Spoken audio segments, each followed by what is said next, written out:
जय हिंद। जैसा कि दोस्तों आज हम लोग इस वीडियो में त्रिकोणमिति के बारे में अच्छे तरीके से पढ़ने वाले हैं। दोस्तों जिसको त्रिकोणमिति के बारे में कुछ भी नहीं आता है दोस्तों वही इस वीडियो को ध्यान से देखेगा। जिसको त्रिकोणमिति का मतलब त्रि भी नहीं पता कि त्रि क्या होता है, जिसको त्रिकोणमिति के बारे में कुछ भी नहीं पता है, आज दोस्तों हम त्रिकोणमिति को पूरा एकदम अच्छे तरीके से पढ़ के त्रिकोणमिति कहानी खत्म करके रखने वाले हैं। ठीक है, जितने भी सारी बेसिक चीजें त्रिकोणमिति के बारे में आज हम इस वीडियो में देखेंगे। त्रिकोणमिति के लेवल पर जितने भी सारे बेसिक चीजें हैं, कौन सा साइन कॉस ये सब सारी चीजें हम अच्छे तरीके से समझ के कहानी खत्म कर देंगे। ठीक है, चलो समझते हैं आखिर त्रिकोणमिति है क्या। देखिए ध्यान से दोस्तों, त्रि का मतलब क्या होता है? त्रि का मतलब होता है तीन। क्या होता है? तीन। कोण का मतलब क्या होता है? कोण का मतलब कोण वगैरह जिसको हम लोग एंगल कहते हैं। मिति का मतलब क्या होता है? मापना। क्या होता है? मापना होता है। अब ध्यान समझिएगा, हमने कहा भैया त्रि का मतलब तीन, कोण का मतलब कोण, मिति का मतलब मापना। आखिर त्रिकोणमिति कहते किसे हैं? तब क्या कहोगे? तीन कोण को मापना त्रिकोणमिति कहलाता है। तीन कोणों का मापन करना त्रिकोणमिति कहलाता है। क्योंकि ध्यान देखिए, आपसे बताइए त्रिकोणमिति कितने शब्दों से मिलकर बना है? तीन शब्दों से। पहला त्रि, दूसरा कोण, तीसरा मिति। तो त्रि का मतलब तीन, कोण का मतलब कोण, मिति का मतलब मापना। तीन कोणों को मापना त्रिकोणमिति कहलाता है। अब दिमाग में आता है आखिर तीन कोण बनता किस में होगा? ठीक है दोस्तों, बस केवल त्रिभुज में ही केवल तीन कोण बनते हैं। आप लोग को बहुत पहले से पता होगा। ठीक है दोस्तों, देखिए हमने कोई त्रिभुज बना दिया, इसमें यहाँ पे एक कोण, यहाँ पे दूसरा कोण, यहाँ पे तीसरा कोण। इन तीनों कोणों को माप लेना ही क्या कहलाता है? त्रिकोणमिति कहलाता है। कोई दिक्कत इसमें नहीं है। चलिए बताइए ध्यान से, इसमें कितने कोण बन रहे हैं? एक कोण, दो कोण, तीन कोण। एक, दो, तीन। इन तीनों कोणों का मापन करना, तीन कोणों को अच्छे तरीके से माप लेना त्रिकोणमिति कहलाता है। इसमें कोई दिक्कत नहीं है। त्रिकोणमिति बता लोगे आप सब। तीन कोणों को मापना त्रिकोणमिति कहलाता है। ठीक है, त्रिकोणमिति तीन शब्दों से मिला है। त्रि माने तीन, कोण माने कोण, मिति माने मापना। इसमें कोई दिक्कत नहीं है। अब समस्या यहाँ पे आती है कि ध्यान से देखिएगा, त्रिभुज तो बहुत प्रकार के होते हैं। देखिए कुछ इस तरीके से त्रिभुज होता है, ठीक है, और कोई त्रिभुज समकोण त्रिभुज होता है इस तरीके से, और कोई क्या होता है भैया इस तरीके से होता है।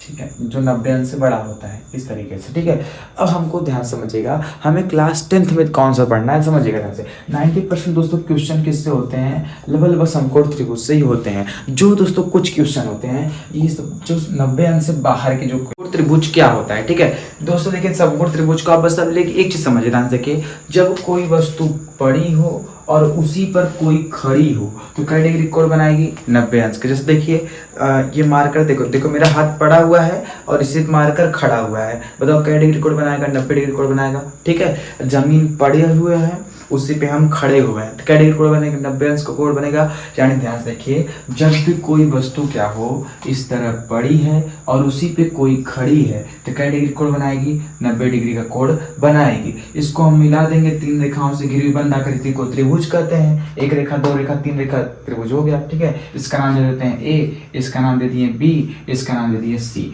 तो हम जानते हैं कि समकोण त्रिभुज हमेशा 90 अंश के कोण को कहते हैं। तो 90 अंश के कोण को समकोण त्रिभुज कहते हैं। यानी कि इसमें कोई दिक्कत नहीं है। लेकिन समकोण त्रिभुज कैसे पहचानोगे? जब भी कोई वस्तु पड़ी हो और उसी पर कोई खड़ी हो तो कै डिग्री कोण बनेगा? 90 अंश का कोण बन जाएगा। ठीक है, कहीं भी कोई लाइन एकदम सीधे खड़ी है समझिए कै डिग्री कोण बनेगा? 90 अंश का। लंबवत खड़ी है तो 90 अंश। कोई दिक्कत यहाँ पे नहीं है।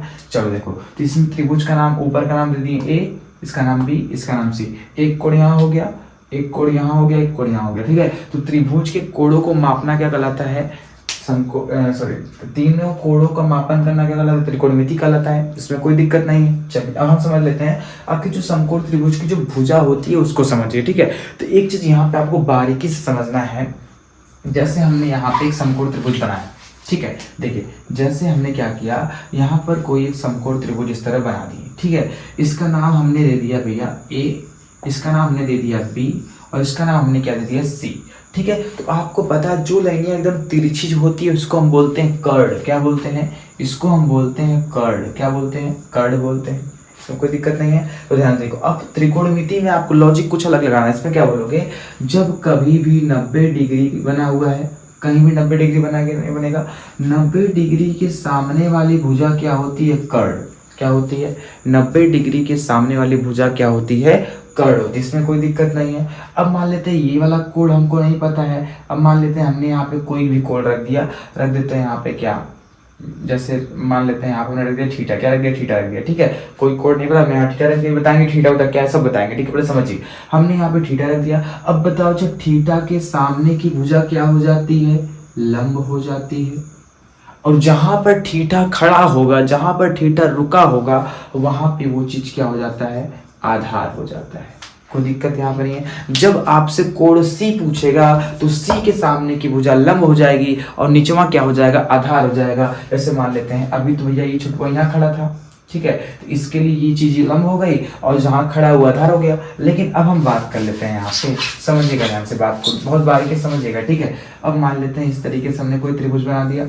अभी छुटवा तो यहाँ पे खड़ा था, अब छुटवा को हम कहाँ खड़ा कर दिए, यहाँ पे खड़ा कर दिए, इसका बिल्डिंग है, ठीक है, ये बिल्डिंग पे खड़ा कर दिए, इसका नाम ए, इसका नाम बी, इसका नाम सी।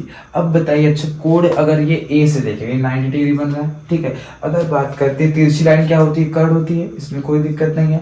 अब आपसे पूछ रहा है सी से नहीं पूछ रहा है, अब आपसे पूछ रहा है ए से, कहाँ से पूछ रहा है, ए से, तो ए पे छुटवा यहाँ खड़ा हुआ है, ठीक है। अब बताइए ए से अगर ये देखेगा तो इसको, इसके लिए बताओ जहाँ पे अगर बताइए हम जमीन पे खड़े हैं तो हमारा आधार क्या है, जमीन हमारा आधार है। इस तरीके से छुटवा कहाँ खड़ा है, कोण ए पे खड़ा है, तो इसका ये क्या हो गया, आधार हो गया।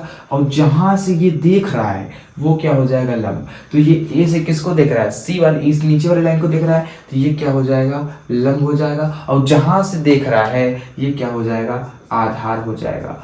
और जो लाइन यहाँ टेढ़े गई है वो क्या हो जाएगा, कर्ड हो जाएगा। तो बात समझ में आ रही है, यानी कि जब हम ए से देखेंगे तो ए के सामने की भुजा लंब हो जाएगी, जब हम सी से देखेंगे तो सी के सामने की भुजा लंब हो जाएगी। ये बात बहुत ध्यान दीजिएगा, ठीक है। एक त्रिभुज बना लेते हैं, इस तरीके से हमने कोई त्रिभुज बना लिया, इसका नाम पी, इसका नाम क्यू, इसका नाम आर। अब हम देख रहे हैं आर से, कहाँ से देख रहे हैं, आर से देख रहे हैं। अब छुटुआ आर पे खड़ा है, तो अगर हम यहाँ से देखें, जैसे मान लेते हैं हम ही, अगर हम यहाँ पे खड़े होकर के देख रहे हैं तो हमको क्या दिखाई, ये लंब नहीं दिखाई दे रहा है, ये हमें क्या दिखाई दे रहा है, लंब। हमें क्या दिखाई दे रहा है भैया, लंब दिखाई दे रहा है, ठीक है। तो आपको नहीं कि लंब कैसे देखने, यहाँ से देखने की बात हो रही है। अगर आप आर से देखोगे तो ये क्या दिखेगा, लंब। और आर पे ही ना खड़े होकर के देख रहा है, तो आर पे खड़ा है, तो जहाँ खड़ा होगा वो क्या हो जाएगा, आपका आधार, क्या हो जाएगा, आधार हो जाएगा। और जो तिरछी लाइन गई उसको हम क्या बोलते हैं भैया, कर्ड, क्या बोलेंगे, कर्ड। इसमें कोई समस्या नहीं है, ठीक है। अगर हम जब यही ए से देखते, कहाँ से देखते, ए से, अगर हम यही ऊपर से देखेंगे, नीचे वाला क्या हो जाएगा, लंब हो जाएगा। और जहां से खड़ा होकर देखेंगे वो हमारा आधार हो जाएगा। इसमें कोई दिक्कत नहीं है, कोई समस्या नहीं है, ठीक है। तो उम्मीद करते हैं आपको ये दोनों चीज समझ में आ गई होगी। अब हम समझ लेते हैं इसके अनुपात के बारे में, ठीक है। एक चीज और समझिएगा कि अब यहाँ पे क्या होता है, जब मान लेते हैं हमें कोई कोण पता नहीं होता, जैसे मान लेते हैं यहाँ हमने कोई समकोण त्रिभुज इस तरीके से बना दिया, ये 90 अंश का कोण हो गया, इसका नाम ए और इसका नाम बी और इसका नाम सी। अब मान लेते हैं यहाँ पे एक कोण, यहाँ पे एक कोण बनेगा। अब मान लेते हैं जैसे कि बहुत लोग कहते हैं थीटा बना देते हैं, ठीक है। तो थीटा का मतलब क्या होता है समझिएगा ध्यान से, थीटा का मतलब कुछ होता ही नहीं है, ठीक है। आप यहाँ पे कुछ भी रख सकते हो, आपका जो मन करे वो रखिए, किसी का नाम रख दीजिए, ए से लेके जेड तक कौन भी अल्फाबेट आप लिख सकते हो, ठीक है। अब मान लीजिए हमने यहाँ पे रख दिया बी, क्या रख दिया, बी, समझिएगा ध्यान से बात को। अब हमने यहाँ रख दिया बी, अब आपसे कोई पूछेगा साइन बी का मान कितना होगा, ठीक है। अब बताइए लंब का मान में आपका है ए बी, तब यहाँ पे दिक्कत ये हो जाता है, यहाँ भी बी है और यहाँ भी है, दोनों मैच कर जाता है। इसलिए तो आर्यभट्ट बाबा ने क्या कहा, त्रिकोणमिति के बारे में आर्यभट्ट ने बताया है। जो आर्यभट्ट बाबा थे उसने क्या कहा कि भैया देखो हम कुछ अलग सा वर्ड ले लेते हैं, ठीक है। तो उन्होंने क्या लिया, ग्रीक भाषा का वर्ड ले लिया, क्या लिया, ग्रीक भाषा का वर्ड जो सबसे हट के हो, ABC आपसे सबसे अलग हो, ठीक है। तो ये जो थीटा है ये ग्रीक भाषा का वर्ड है, अल्फा है ग्रीक भाषा का वर्ड है, बीटा है ये भी ग्रीक भाषा का वर्ड है, गामा है, अल्फा बीटा गामा पाई, ये सारी चीज, अल्फा बीटा गामा थीटा ये सब किस भाषा के वर्ड है, ये सब ग्रीक भाषा के वर्ड हैं। तो इसने क्या किया, अब यहाँ पे अगर हम यहाँ पे थीटा रख देंगे तो देखो ए अलग है, बी अलग है, सी अलग है, इन तीनों में सबसे अलग कौन है, थीटा। तो आपसे दे देगा यहाँ पे साइन थीटा, तो इसमें कोई दिक्कत नहीं, आप लिख सकते हो लंब A B upon B, chord क्या हो जाएगा ए सी, इस तरीके से, यहाँ पे कोई दिक्कत नहीं है। तो ये जो था इन तीनों से अलग दिखाने के लिए थीटा रख दिया गया। आप थीटा के जगह अल्फा रख सकते हो, अल्फा के जगह बीटा रखिए, बीटा के जगह गामा रखिए, या फिर आपका मन है तो आप कुछ भी यहाँ पे रख सकते हो। ये नहीं कि थीटा रखना ही कंपलसरी है, आपका जो मन करे आप वो रखिए, ठीक है। तो बताइए यहाँ पे थीटा क्यों रखा गया, ताकि इन सबसे क्या लगे, अलग लगे, ठीक है। थीटा ऐसे रख गया। और थीटा का मतलब होता है क्या, कुछ थीटा का मतलब कुछ नहीं होता है, ठीक है, बस समझिए ध्यान से। अब बहुत देखो, जब थीटा वहां रखते हैं जहां पे हमें कोण पता नहीं होता है। अब ध्यान से देखो, ये तो हमें कोण पता है 90 अंश का, इसलिए हमने यहाँ पे थीटा नहीं रखा। लेकिन ये कोण पता है कितने अंश का, नहीं पता है, इसलिए हमने यहाँ पे थीटा रख दिया, क्योंकि ये कोण हमको पता नहीं है। जब इस कोण की बात किया, अब मान लेते हैं हमें जब कोण ए कितना, ये बताइए, कोण हमें नहीं पता है तो यहाँ थीटा रख देते हैं, कोई दिक्कत नहीं है। बात समझ में, थीटा हम क्यों रखते हैं, जहां पे हमें कोण पता नहीं होगा और जिस कोण के बारे में पूछता है वहां पे हम थीटा रख देते हैं। बस थीटा ही नहीं, आप कुछ भी वहां पे रख सकते हो। थीटा का प्रश्न में थीटा का थीटा रखेंगे, अल्फा बीटा का आपको जो मन करे बोलो, इसमें कोई दिक्कत नहीं। और सिर्फ किस भाषा के वर्ड है, ये सब ग्रीक भाषा के वर्ड है। उम्मीद करते हैं आपको समझ में इतना आ गया होगा। चलिए हम बात कर लेते हैं त्रिकोणमितीय अनुपात क्या होता है। आखिर त्रिकोणमितीय अनुपात क्या होता है, ध्यान से देखिए। अनुपात का मतलब दोस्तों बटा होता है, जैसे हमने लिख दिया यहाँ पे a बटा b, तो a बटे b, बटे को ही हम बोलते हैं अनुपात। इसको अनुपात के रूप में चेंज करेंगे तो जाएगा a अनुपाते b। ये बहुत सिंपल है, आप लोगों को बहुत पहले से ही पता है, ठीक है। चलिए अब हम समझ लेते हैं पहले ये जो sine cos tan cot sec cosec क्या होता है। दोस्तों ये सब किस भाषा के वर्ड हैं, sine cos tan cot sec cosec, ये सब ग्रीक भाषा के वर्ड हैं। ये सब हम लोग की भाषा के वर्ड नहीं है, ये सब किस भाषा के वर्ड है, ग्रीक भाषा का वर्ड है। अब ध्यान समझिएगा, जो ये साइन कॉस टेन है, कॉट सेक कॉसेक है, ये बताओ कुल कितने हो गए, 1 2 3 4 5 6, कुल मिला के 6 त्रिकोणमितीय अनुपात है। कितना अनुपात है भैया, 6 त्रिकोणमितीय अनुपात होते हैं। अब हम यहाँ पे समझते हैं कि कौन सा किसका वाला है। चलिए अब हम यहाँ पे शादी ब्याह कराएंगे, ठीक है, एकदम ध्यान समझने वाली बात करेगा, ठीक है। अब ध्यान से देखिए, ये जो साइन कॉस टेन है, ये 3 ठो लड़का है, क्या है, 3 ठो लड़का। और देखिए इस बीच में लाइन खींचती है ताकि उधर की पार्टी लड़की, इधर की पार्टी लड़का है। साइन कॉस टेन लड़का है, कॉट सेक कॉसेक क्या है, लड़की है। अब बताओ इन तीनों भाइयों में सबसे बड़ा भाई कौन है, साइन जो है सबसे बड़का भाई है, ठीक है। अब साइन कहता है भैया देखो, अगर हम शादी करेंगे तो सबसे बड़की वाली लड़की से शादी करेंगे, ठीक है। अब ध्यान देखो, ये जो साइन है भैया देखो, तीनों भाई में सबसे बड़ा भाई कौन है, साइन है। अब साइन जाता है इसमें खोजता है सबसे बड़की बहनिया में कौन है, ठीक है। देखो तो कॉट छोटा है, सेक भी छोटा है, देखो इसमें 1 2 3 4 5, देखो ये बहुत बड़ी आ रहा है, ठीक है। तो कहा भैया देखो साइन बड़ा है इसमें तीनों भाइयों में, इन तीनों भाइयों में भैया कॉसेक बड़ी है, तो साइन की शादी हो जाती है किससे, कॉसेक से। साइन की शादी आप ये लोग करा रहे हो, शादी हम नहीं करा रहे हैं, ठीक है, ताकि आप लोग भूलिएगा मत किसकी शादी किससे, और ध्यान में अपने माइंड में सेट करके चलिएगा, ठीक है। साइन की शादी कराए हैं भैया हम लोग कॉसेक से, कोई दिक्कत नहीं। और कॉसेक की शादी किससे होगी, कॉस से होगी क्या, नहीं, साइन की शादी कॉसेक से, तो कॉसेक की शादी साइन से, साइन की शादी कॉसेक से, तो कॉसेक की शादी साइन से। अब ये ससुरा जो 10 रहता है, कहता है जब बड़का भैया शादी कर लिए तो हम काहे रोके, हम वो शादी करेंगे। ये अपने पड़ोसी वाले को जाके देख लेता है, कहता हाँ देखो इसका भी एक गुण मैच कर रहा है और हमारा भी एक गुण मैच कर रहा है, मैचिंग मैचिंग, ठीक है। तो क्या किया, 10 जाके शादी कर लिया कॉट से, किस शादी कर लेता है, कॉट से। तो बताओ 10 की शादी कॉट से, कॉट की शादी 10 से, इसमें कोई दिक्कत नहीं है। 10 की शादी कॉट से, तो कॉट की तो 10 से होबे करेगी ना। चलो देखो 10 की शादी कॉट से, कॉट की शादी 10 से, कोई दिक्कत नहीं। और साइन की शादी किससे कराएं, सबसे बड़की वाली बहन से, और 10 अपने पड़ोसियों को देख लिया। अब कॉस कहता है दोनों भाई शादी कर लिया, हमारा नंबर है, अब हम भी जाके शादी करेंगे। तो कौशिक कहता है देखो 10 तो बहुत खुश हो रहे थे ना एक गुण पाके, देखो हम लोग का 2 गुण मैच कर रहा है, हमारे में तो यस वाला मैच कर रहा है, सी वाला, दोनों मैच कर रहा है। देखो इसमें भी यस है, इसमें भी सी है, इसमें भी यस, इसमें भी सी है। कहता है तुम्हारा एक गुण मैच करके तुम इतना खुश हो रहे थे, हमारा 2 गुण मैच कर रहा है। तो कॉस कहता है हम शादी करेंगे तो बस खाली सेक्स से करेंगे और किसी से नहीं करेंगे, ठीक है। तो कॉस की शादी सेक्स से और सेक की शादी कॉस से, इसमें कोई दिक्कत नहीं है, कोई परेशानी नहीं है। चलो बताइए साइन की शादी किससे कराए हैं, कॉसेक से कराए हैं। 10 की शादी किससे कराए हैं, कॉट से कराए हैं। कॉस की शादी किससे कराए हैं, सेक्स से कराए हैं, इसमें कोई दिक्कत नहीं है, कोई समस्या नहीं है, कोई परेशानी नहीं है। अब ध्यान समझिएगा, क्वेश्चन क्या आएगा आपसे, बताइए साइन अगर कौनो उल्टा काम करेगा तो नाम किसका आएगा, कौशिकवा का, ठीक है। और कौशिकवा कौन उल्टा काम करेगी, नाम किसका आएगा, साइन का। ये कौशिकवा बहुत नौटंकी करती है, साइन बहुत दिमाग खराब किया, दोनों अगर ये उल्टा काम करेंगे तो ये भी सुनेंगे, ये उल्टा काम करेंगे तो ये भी सुनेंगे, इस तरीके से बात होगी। अब ध्यान से, अगर साइन का उल्टा क्या होता है, साइन को उल्टा कौशिक होता है, और कौशिक का उल्टा क्या होता है, साइन होता है। अब यहाँ पे शादी ब्याह कराए, हम नहीं कराए, ठीक है। ध्यान देखो, साइन का उल्टा कौशिक और कौशिक का उल्टा साइन, कोई दिक्कत नहीं। 10 की शादी हुई है कॉट से और कॉट की शादी हुई है 10 से, तो 10 का उल्टा कॉट और कॉट का उल्टा 10, कोई दिक्कत नहीं है। अभी हम लोग कराए कॉस की शादी सेक से और सेक की शादी कॉस से। कॉस का उल्टा सेक और सेक का उल्टा कॉस। कोई दिक्कत यहाँ पे नहीं, कोई समस्या भी नहीं है। चलिए अब हम बात कर लेते हैं इसके अनुपात के बारे में। जैसे ध्यान से समझिएगा। अब एक चीज़ है यहाँ पे लाल बटे कप का, एक आप लोगों को ट्रिक याद करना है, लाल बटे कप का, ये आप लोग भूलिएगा मत, इसको माइंड अपनी सेव कर लीजिएगा, ठीक है। लाल बटे कप का। अभी हमने बताया आपको केवल समकोण त्रिभुज के बारे में इस वीडियो में पढ़ना है, ठीक है। अब हमने यहाँ बना दिया एक समकोण त्रिभुज इस तरीके से, ठीक। ये हो गया हमारा 90 अंश का कोण। ये इसका नाम दे दिया हमने ए, इसका नाम दे दिया बी, इसका नाम दे दिया सी। कोई दिक्कत नहीं। अब समझिएगा, हमने लिख दिया यहाँ पे लाल बटे कप का। अब बताइए, अच्छा ये जो यहाँ पे है, मान लेते हैं यहाँ पे हमने थीटा को रख दिया, तो बताइए थीटा के सामने की भुजा बताया आपको, जब भी थीटा कहीं देखेगा तो ये क्या हो जाएगा, लंब हो जाएगा। जहाँ पर थीटा खड़ा होगा वो क्या हो जाएगा, आधार हो जाएगा।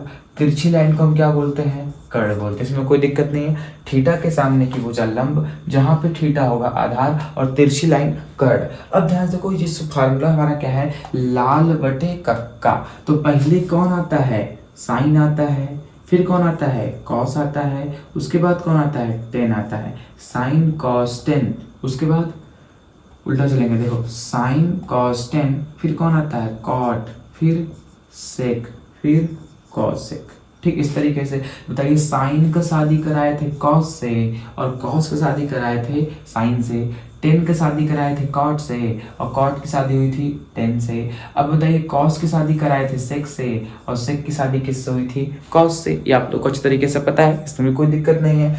अब बताइए ध्यान से, हमने लिख दिया यहाँ पे लाल बटे कप का, ठीक है। बताइए ऊपर पहले नंबर पे कौन है, साइन है, दूसरे नंबर पे कौन है, कॉस है, और तीसरे नंबर पे कौन है, टेन है। तो साइन का मान क्या होगा, लंब बटा कर्ण।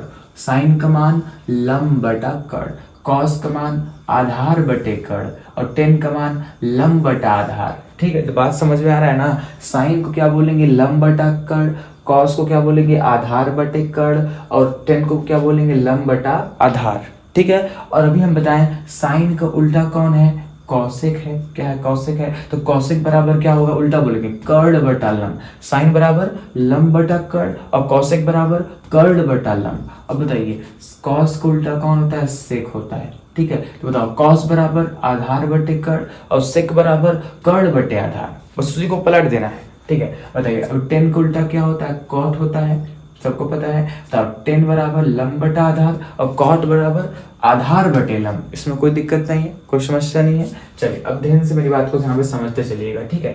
इसको मिटा देता हूँ। अब समझिएगा कहाँ पे कैसे कैसे क्या क्या होगा।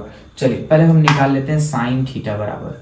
बताइए साइन थीटा बराबर क्या होगा, लंब बटा कर्ण, क्योंकि फार्मूला क्या कर रहा है, लाल बटे कप का, पहले नंबर पे आएगा साइन और साइन बराबर लंब बटा कर्ण, लंब बटा कर्ण। यहाँ पे हो गया लाल बटे कप का, पहले नंबर पे साइन आएगा और साइन बराबर लंब बटा कर्ण होगा, ठीक है। बताइए थीटा के सामने की भुजा लंब और जहाँ पे थीटा होगा आधार, इसमें लंब कौन है, ए बी कौन है, इसमें लंब है। अब बताओ आधार कर्ण, आधार तो पूछा नहीं है, तो भैया लंब बटा कर्ण होता है, इसमें कर्ण कौन है, AC क्या है, कर्ण है, तो AC क्या हो गया, कर्ण हो गया। अब बताइए अच्छा, अब कौन कहेगा AB बटा AC, कहने में दिक्कत हो रही है, इसलिए आर्यभट्ट बाबा ने क्या कह दिया, हम बस केवल बोल देंगे साइन थीटा। क्या बोल देंगे, साइन थीटा। तो बस आधार बटे लंब ना बोल के साइन थीटा नाम पड़ गया इसका। तो बस अब बताओ साइन को हिंदी में आर्यभट्ट दादा ने क्या कहा, ज्या। क्या कहा, ज्या। साइन को हिंदी में उन्होंने कह दिया ज्या, ठीक है। साइन को हिंदी में क्या कहते हैं, ज्या कहते हैं। ये कौन कहा था, आर्यभट्ट बाबा ने कहा था कि साइन को हिंदी में ज्या कहते हैं। इसमें कोई दिक्कत नहीं है, बात समझ आएगी कौन किसका उल्टा होता है। चलिए अब बताइए साइन बराबर हमारा निकल गया। अब बताइए अच्छा कॉस बराबर क्या होता है, कॉस थीटा बराबर, कॉस थीटा बराबर दिया आधार बटे कर्ण, क्या हो जाएगा, आधार बटे कर्ण। अब बताइए इसमें आधार कितना है, ये नीचे वाला क्या हो जाएगा, आधार हो जाएगा, ठीक है। और ये जो तिरछी लाइन है क्या हो जाएगी हमारी, कर्ण हो जाएगी। अब बताइए अच्छा साइन कॉस, उसके बाद कौन आता है, टेन, कौन आता है, टेन आता है। बताइए टेन थीटा बराबर क्या है, साइन तो हो गया, कॉस भी हो गया, टेन थीटा बराबर लंब बटा आधार, क्या आता है, लंब बटा आधार आता है। इसमें किसी कोई दिक्कत नहीं है, ठीक है। साइन थीटा बराबर लंब बटा कर्ण, कॉस थीटा बराबर आधार बटे कर्ण, टेन थीटा बराबर लंब बटा आधार। चलिए अब हम बात कर लेते हैं साइन का उल्टा क्या होता है। साइन का उल्टा होता है कॉसेक। क्या होता है? साइन का उल्टा कॉसेक होता है। कॉसेक बताइए, कॉसेक थीटा बराबर क्या होगा? क्योंकि ध्यान से देखिएगा, जब ई दिया है लंब बटा कर्ण तो कॉसेक तो इसका उल्टा होगा ना, तो ये हो जाएगा कर्ण बटा लंब। बस इसी को पलट दीजिए, उल्टा काम खत्म हो गया। बताइए कॉस का उल्टा क्या होता है? कॉस का उल्टा होता है सेक थीटा। ठीक है, बताइए कॉस बराबर आधार बटे कर्ण, इसी को पलट दीजिए, क्या हो जाएगा? कर्ण बटा आधार। ये आपका निकल गया किसका भैया? सेक थीटा का। अब बताइए टेन थीटा का उल्टा क्या होता है? टेन थीटा का उल्टा होता है कॉट थीटा। क्या होता है? Cot theta. टेन थीटा बराबर लंब बटा आधार, तो कॉट थीटा बराबर पलट देंगे तो क्या हो जाएगा? आधार बटा लंब हो जाएगा। उम्मीद करते हैं आपको ये बातें समझ में आ गई होंगी। ठीक है दोस्तों, यही थे हमारे कुछ त्रिकोणमिति अनुपात। इसी दोस्तों इसे मतलब जैसे शॉर्टकट में क्या आधार बटे लंब कौन जाएगा बोलने, हम सीधे कॉट थीटा बोल देंगे। तो बस ये बात है, और उम्मीद करता है आपको लाल बटे का अच्छा तरीके से समझ में आ गया होगा। चलिए दोस्तों, बस यही चीजें थी। अब दोस्तों हम इसके आगे पढ़ेंगे। ठीक, अब दोस्तों आपको त्रिकोणमिति अनुपात समझ में आ गया होगा। चलिए दोस्तों, आपको मिलेंगे नेक्स्ट वीडियो में। तब तक के लिए जय हिंद।